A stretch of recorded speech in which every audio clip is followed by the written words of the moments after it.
Sir, can you stop right there for me? What's in the basket? Apples, bread, milk, same as 5 minutes ago when you passed me. We got a call about a shoplifting attempt. Need you to cooperate. I'm cooperating. I'm also just shopping. Is there Let's a keep reason it to stop? simple. The dairy aisle was quiet that Tuesday evening.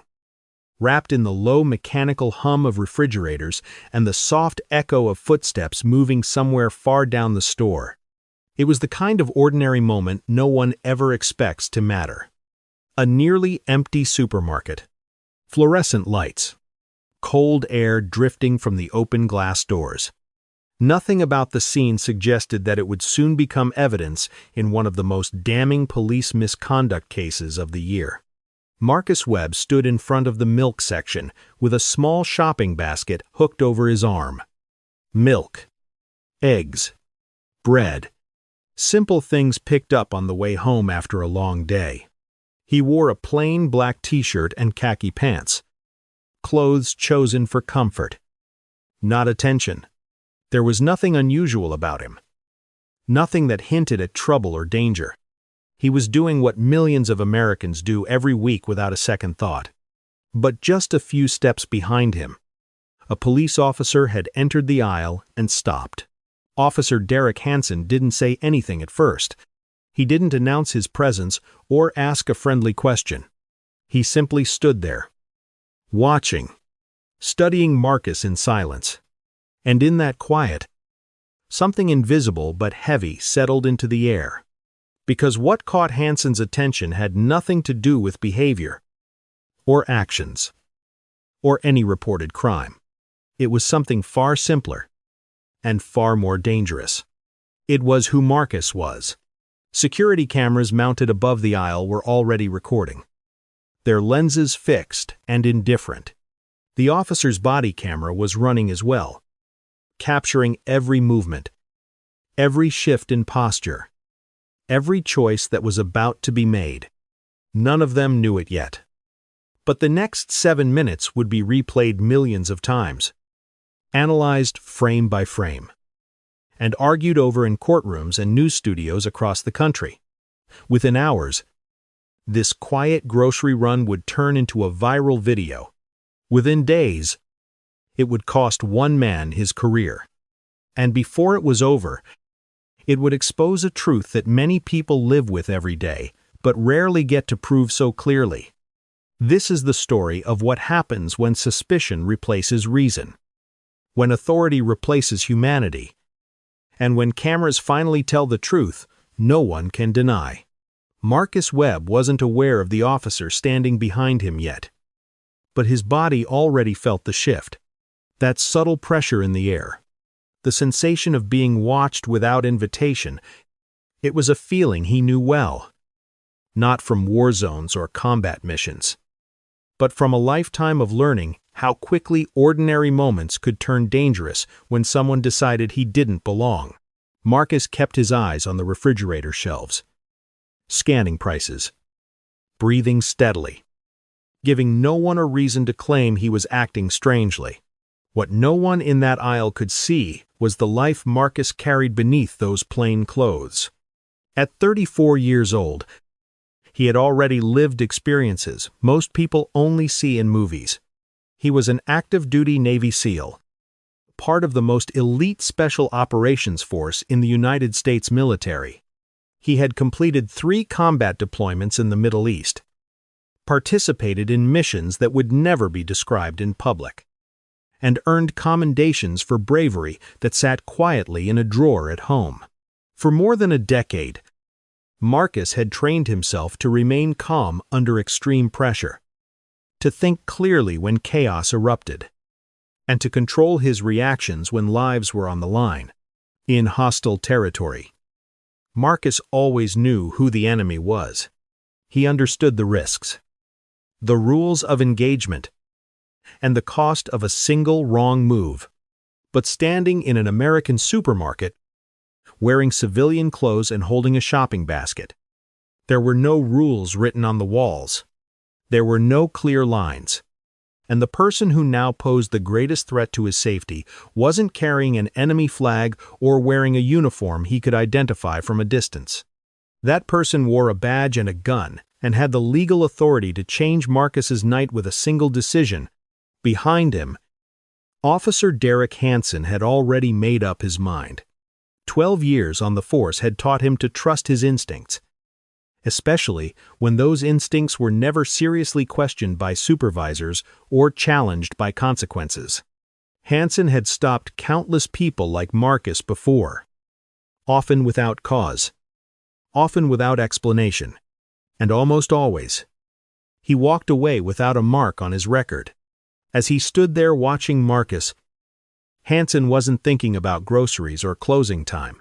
He was thinking about control. And he was about to take the first step toward a confrontation that would end his career and expose everything he believed he could get away with. Hansen took a slow step forward, closing the distance until he was just a few feet behind Marcus. He still hadn't spoken, hadn't announced himself, but his presence was impossible to ignore now. Marcus caught his reflection in the glass door of the refrigerator, the dark outline of a uniform, the glint of a badge, the rigid stance of someone who wasn't there to shop.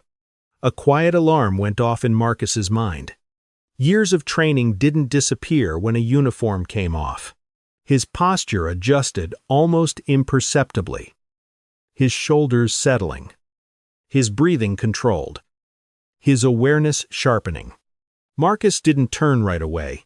He knew how quickly movement could be misinterpreted, how a sudden reaction could be twisted into something else entirely. He continued comparing prices, giving the officer nothing to point at, nothing to claim as suspicious. His shopping basket rested lightly against his leg, eggs carefully placed so they wouldn't crack. The ordinary details of a normal life unfolding under the watchful eyes of someone searching for a reason to interrupt it. Hansen, on the other hand, was growing impatient. In his mind, silence wasn't neutrality. It was resistance. He shifted his weight, his hand drifting closer to his belt, his gaze fixed on Marcus as if waiting for a mistake. To Hansen, the absence of fear was itself a provocation. He had come to expect lowered eyes, nervous movements, immediate compliance. Marcus's calm, his refusal to perform anxiety on command, felt like a challenge. Finally, Marcus turned. He faced the officer directly, his expression neutral, his hands visible, his body language open and controlled. He had faced men with rifles in hostile territory without flinching. But here he knew the danger came from unpredictability, not firepower. He met Hansen's eyes and waited, giving him the space to speak first. It was a quiet moment, stretched thin with tension, recorded by cameras that never blinked. And when Hansen finally opened his mouth, the words he chose would set everything in motion, transforming a silent stare into a confrontation that neither of them could walk away from unchanged.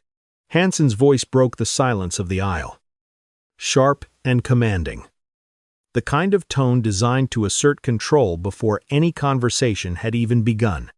It wasn't a greeting or a question meant to gather information. It was an accusation dressed up as authority. He demanded to know what Marcus was doing there, as if standing in a public supermarket required explanation, as if simply existing in that space was something that needed to be justified. Marcus answered without hesitation, his voice calm and even. He said he was shopping. Nothing more, nothing less. A simple, factual response to a question that never should have been asked.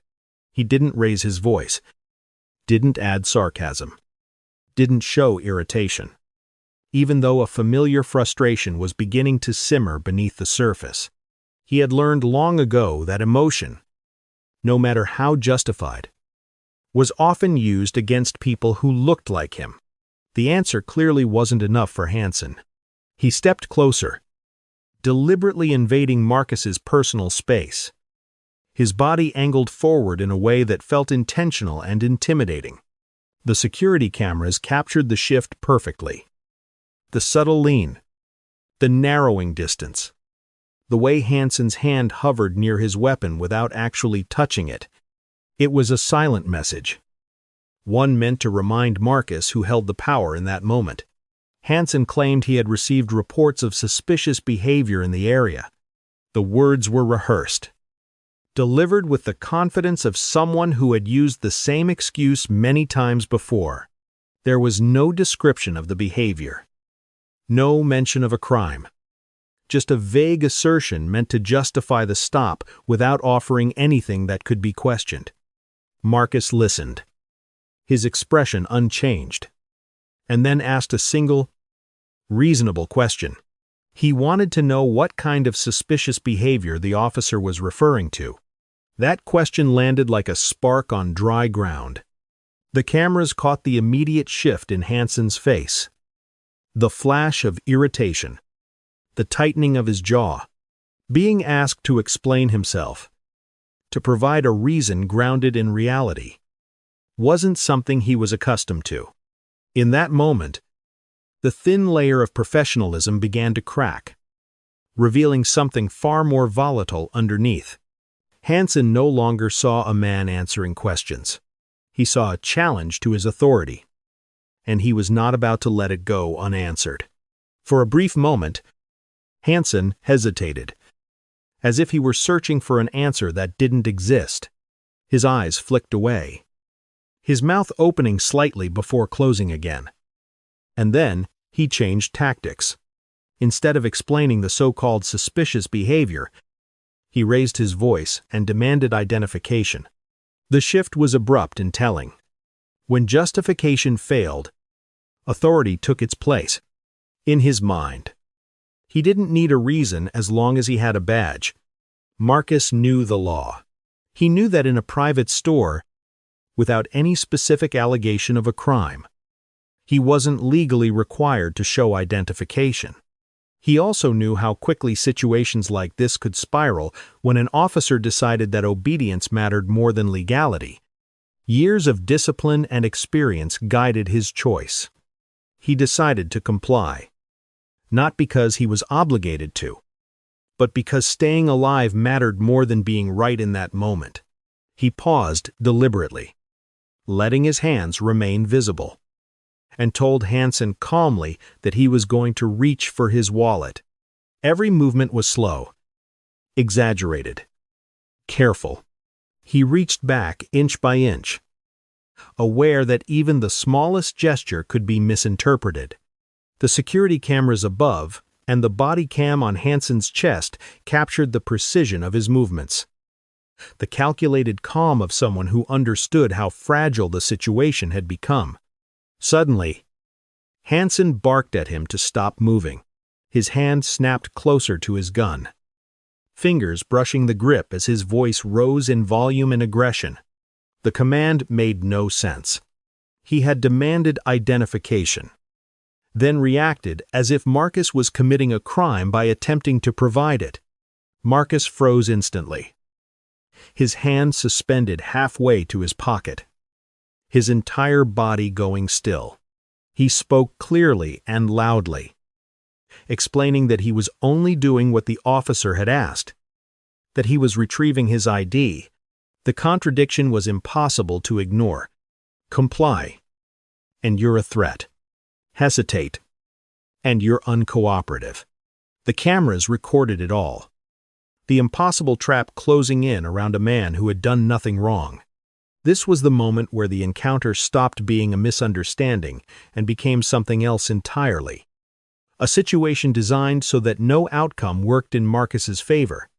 And as the tension thickened in the aisle, it became clear that Hansen wasn't looking for information. He was looking for control, no matter the cost.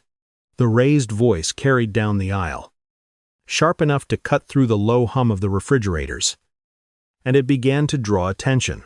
One by one, shoppers slowed their steps and stopped. An elderly woman with white hair paused her cart several yards away. Her face creased with confusion as she tried to understand why a police officer was speaking so aggressively to a man who appeared to be doing nothing more than buying groceries. A young couple stood at the end of the aisle, their phones already in their hands. Instinctively sensing that what they were witnessing wasn't right, Hansen noticed the audience forming. And instead of easing his tone or backing away, he seemed to stiffen. The presence of witnesses didn't temper his behavior. It challenged it. In his mind, retreat now would look like weakness, an admission that he had been wrong from the start. So he doubled down, moving closer again, his voice louder, his posture more dominant, as if asserting his authority in front of others would somehow make it real. Marcus finally managed to complete the slow movement he had been frozen in and pulled his wallet fully free. He extended his arm, holding his driver's license between two fingers, his hand steady, his palm open and visible. The gesture was careful, deliberate, impossible to mistake as threatening. Hansen snatched the ID from his hand with unnecessary force, his fingers gripping it as if expecting it to disappear. He examined the license far longer than necessary, checking the name, the photo, the address, then checking them again. His eyes flicked back and forth between the card and Marcus's face, searching for something that wasn't there. When he found no problem with the identification, no reason to escalate, he didn't stop. Instead, he began asking questions that had nothing to do with public safety. Where exactly did Marcus work? Why was he shopping at this store instead of one closer to his address? Had he ever been arrested before? Each question stripped away a little more dignity. Each one asked loudly enough for the growing group of onlookers to hear. Marcus answered with measured restraint, explaining that he worked in security consulting, offering just enough information to satisfy the inquiry without exposing the classified reality of his life. He could feel the humiliation pressing in, not because of the questions themselves, but because of the reason they were being asked. To Hansen, he wasn't a customer or a citizen. He was a suspect by default. And as the aisle filled with silent witnesses and glowing phone screens, it became clear that this encounter was no longer private, and that whatever happened next would be seen by far more people than Hansen had ever anticipated. The questioning still wasn't enough for Hansen. Frustration crept into his movements, visible in the tightening of his shoulders and the abrupt way he shifted his weight from foot to foot. He handed the license back without apology, then immediately issued a new command, ordering Marcus to turn around and place his hands on the dairy shelf. The demand came without explanation, without any mention of a crime, and without the slightest attempt to justify why a search was suddenly necessary. Marcus paused, not in defiance, but in disbelief. He asked calmly what he was being searched for, what law he was suspected of breaking. The question was measured, reasonable, and spoken clearly enough for the cameras and witnesses to hear. Hansen didn't answer. He simply repeated the order, louder this time, his voice edged with anger, as if volume alone could replace legality. Understanding how dangerous refusal could be, Marcus chose compliance, but he did so carefully. He turned as instructed and placed his hands against the cold metal shelf, making sure his movements were slow and visible. At the same time, he stated clearly that he did not consent to the search and that he was complying under protest. It was a deliberate choice, a way of creating a record that would match what the cameras were capturing, a verbal marker that he had not given permission for what was about to happen. Hansen's hands were rough from the first contact. The search wasn't procedural. It was punitive. He pushed Marcus forward, pressing his chest and shoulders into the shelf with unnecessary force, rattling bottles and cartons. His palms slammed into Marcus's ribs as he patted him down, his grip lingering, his movements aggressive. Marcus remained still, his jaw clenched, his breathing controlled, refusing to give Hansen any reaction that could be twisted into justification. Then Hansen shoved him harder. The sudden force knocked several items from the shelf, sending them crashing to the floor. Marcus's head struck the metal edge with a sharp, echoing sound that made the onlookers gasp. For a split second, instinct screamed at him to react, to defend himself the way he had been trained to do for years. But he didn't. He stayed still, knowing that any movement could turn this already illegal encounter into something far worse. Hansen leaned in close and shouted that Marcus needed to learn respect, that people like him needed to know their place.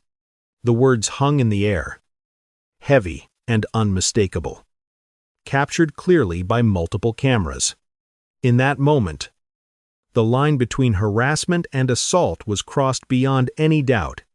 What had started as suspicion had become open abuse, and it was happening in full view of a store full of witnesses who now understood they were watching something deeply wrong unfold in real time. The sound of Marcus's head hitting the metal shelf broke whatever silence was left in the aisle. A sharp intake of breath rippled through the small crowd that had gathered, followed by voices that no longer stayed quiet. Someone shouted that this had gone too far. Another voice, shaking with anger, said they were calling the police to report an officer assaulting a man who hadn't done anything wrong. Phones were now fully raised, recording from every angle, capturing details the ceiling cameras couldn't reach, locking the moment into memory. Hansen finally seemed to realize he wasn't alone anymore. He glanced around and saw lenses pointed directly at him, saw faces no longer confused but outraged. For the first time since he had entered the aisle, his confidence wavered. But instead of stopping, instead of stepping back, he shoved Marcus again, as if one last show of force could somehow reassert control. Marcus stumbled but stayed on his feet, his hands never leaving the shelf, his voice steady as he asked if he was being detained or if he was free to go. That question cut through the chaos.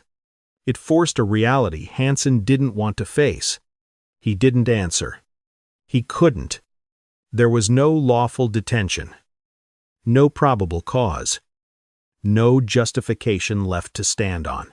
The tension hung thick in the air as everyone waited to see what he would do next.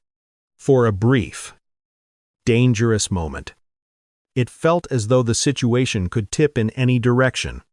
Then the supermarket manager appeared at the end of the aisle, drawn by the raised voices and the sound of products hitting the floor. His name was Robert Chen, and he had managed that store for over 15 years. One look at the scene told him something was very wrong. Marcus pressed against the shelf, dairy items scattered across the floor, an officer standing over him in an aggressive stance, and multiple customers recording openly. Robert asked calmly what was going on, directing the question first to Hansen. The officer immediately launched into a rushed explanation, claiming Marcus had been acting suspiciously and had refused to cooperate. But before the words could settle, the witnesses spoke up. They said they had seen everything, that Marcus had done nothing wrong, that the officer had been the one escalating the situation. Robert listened, his expression hardening, and then he said the sentence that would change everything. He told them the entire aisle was covered by high-definition security cameras with clear audio, and that every second of what had happened was recorded. The effect was immediate.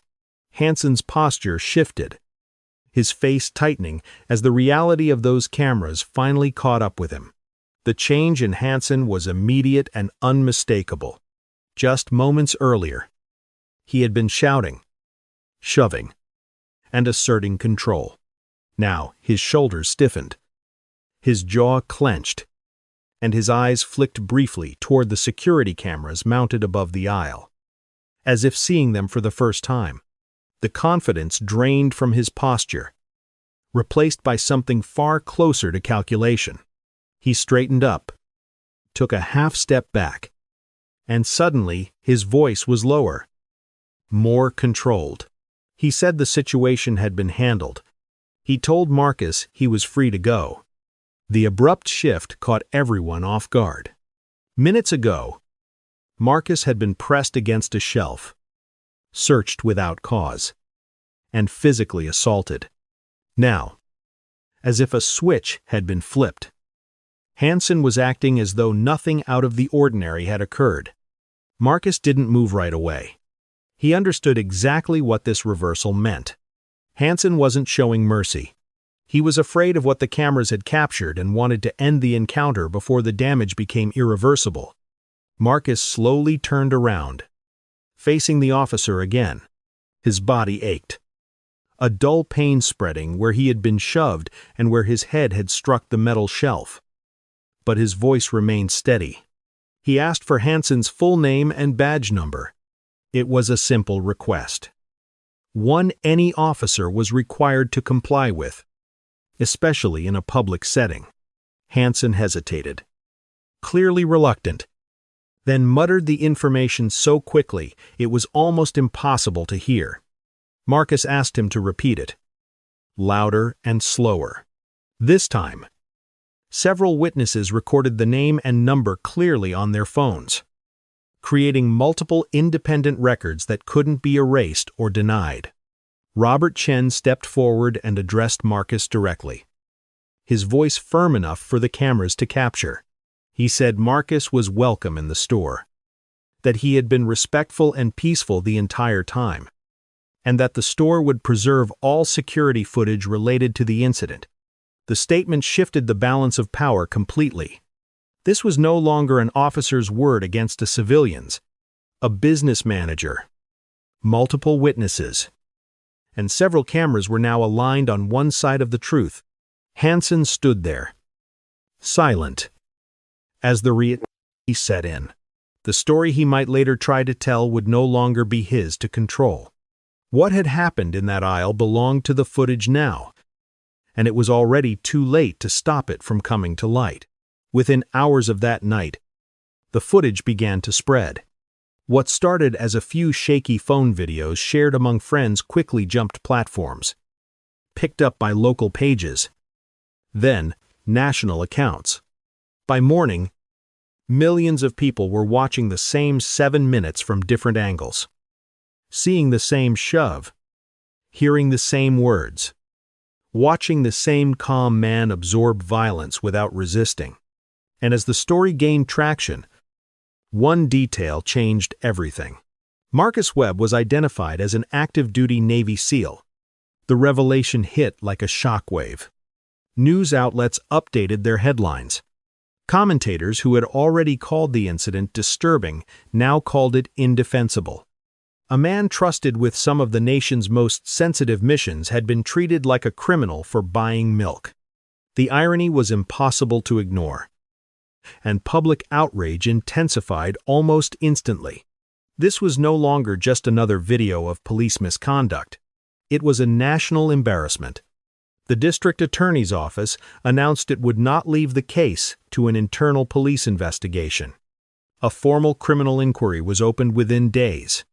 Officer Derek Hansen was placed on unpaid administrative leave, his badge and weapon confiscated as investigators reviewed footage that left no room for interpretation. Civil rights organizations demanded charges.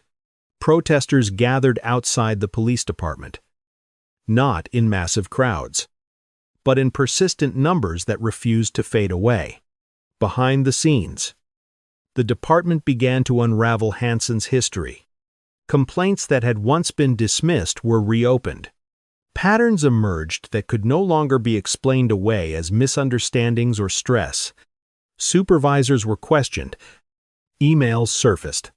The protection Hansen had relied on for years began to collapse under the weight of public scrutiny and undeniable evidence. Marcus, meanwhile, sought medical attention to document his injuries. Bruises on his arm, a contusion on his head. Nothing life-threatening, but all consistent with assault. He also contacted a civil rights attorney, Jennifer Okonkwo, who reviewed the footage once and told him plainly that this case was different. The evidence was too clear. The witnesses too many. For the first time, the system would be forced to respond. Not because it wanted to, but because it had no other choice. 6 months later, the case moved into a courtroom already heavy with public expectation. By then, Derek Hansen was no longer a police officer. The department had terminated him under mounting pressure, quietly at first. Then publicly, when the announcement could no longer be delayed, his law enforcement certification was suspended, effectively ending any chance of him ever wearing a badge again. But losing his job was only the beginning of what awaited him. The criminal trial unfolded quickly and decisively. Prosecutors relied on what they called the most honest witness in the room, the video. Jurors watched the Bodycam footage and the supermarket security recordings in real time, seeing exactly how the encounter began and how it escalated. They heard Hansen's voice, his commands, his insults. They saw Marcus comply, step by step, movement by movement, never raising a hand, never posing a threat. There was no need for dramatic testimony or emotional arguments. The footage spoke for itself. Witnesses took the stand and confirmed what the cameras showed. Their stories matched down to the smallest detail because they weren't reconstructing events from memory. They were recalling what had been permanently recorded. Hansen's defense attempted to argue that he had felt threatened, that his actions were a split-second response to perceived danger. But those claims collapsed under expert testimony from use-of-force specialists who explained that nothing in Marcus's behavior justified physical force of any kind. When Marcus testified, he did so with the same controlled calm he had shown in the supermarket aisle. He described the confusion, the fear, and the humiliation of being treated as a threat in his own country. He spoke without anger, without theatrics, and that restraint only made his words more powerful. After less than 3 hours of deliberation, the jury returned guilty verdicts on all charges. The courtroom fell silent as the reality settled in. For once, the system had chosen accountability over protection. The sentencing came weeks later, and the judge did not soften her words. She spoke about the weight of authority and the damage done when that authority is abused, about how trust between police and the communities they serve is fragile and easily broken. She said cases like this were not just about one officer and one victim, but about a system that too often looked away until it was forced to look directly at the truth. Derek Hansen was sentenced to 4 years in state prison, the maximum allowed under the guidelines. As he was led out of the courtroom, he never once looked toward Marcus, never offered an apology, never acknowledged the harm he had caused. The civil case ended soon after, with the city agreeing to a settlement estimated in the 7 figures. But for Marcus, the money was never the point. As part of the agreement, the city committed to sweeping reforms, mandatory de-escalation, and bias training. An independent civilian oversight board with real investigative power and new systems to flag officers with repeated complaints before they could do more damage. Changes that many had demanded for years only came because this time the evidence could not be ignored. Marcus stepped away from active military duty not long after. He had spent years protecting the country from threats overseas. But he found a new mission closer to home. He founded an organization dedicated to helping victims of police misconduct who didn't have cameras, witnesses, or resources. He traveled to communities, spoke quietly but firmly about rights, accountability, and the importance of recording the truth whenever possible. He reminded people that he wasn't special, just fortunate enough to be seen and believed. The supermarket returned to normal. The dairy aisle was restocked. The hum of the refrigerators continued. Indifferent as ever. Most shoppers had no idea what had happened there. But a small plaque near the aisle marked the spot where ordinary people chose not to stay silent. Where cameras told the truth. And where one quiet act of courage helped prove that even in a flawed system, accountability is still possible when the truth is impossible to deny.